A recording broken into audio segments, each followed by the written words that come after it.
In a moment, we'll look into the detail of what the US is doing to prepare for the influence of AI in their upcoming elections. But first, here in the studio, I'm joined by Andrea Miotti, Director of Control AI, which is focused on addressing the risks of uncontrolled AI, and The Sun's political correspondent Ryan Saby, also with me to discuss the UK political impact. Andrea, thanks. I will come to you first and just talk a little bit about how worried you are, how worried we should be about AI and elections.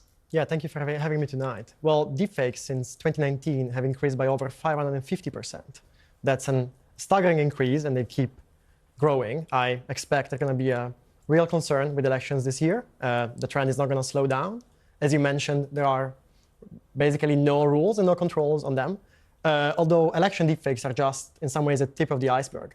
96% of deepfakes are non-consensual and pornographic. And nearly all other deepfakes are used for fraud. So we're facing abuse, sexual abuse, fraud, and misinformation concerns. What's the way out of that to control it? Well, I think a real way to control this is to address the entire supply chain. Just playing whack-a-mole with the users is not enough.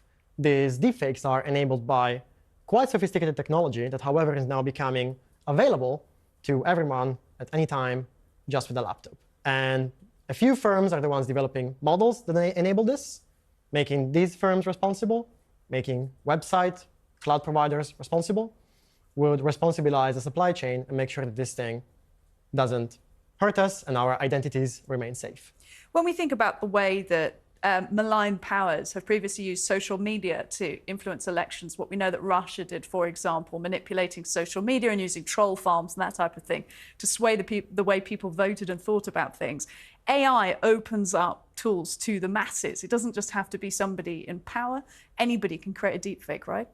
Yeah, at the moment it's becoming easier and easier, especially because the cost of computation is getting cheaper. You can run some of these models on your laptop, but still, we still have a window to address the root cause, which is these very, very powerful models and these tools that are now being made freely available without any restrictions, without any responsibility. If we had some restrictions, some laws, some responsibility, we could cut down 90–95% of all deepfakes. And it's not perfect, but it's a step forward and a step towards a safer future. Do you think some governments aren't interested in getting regulation for malign reasons?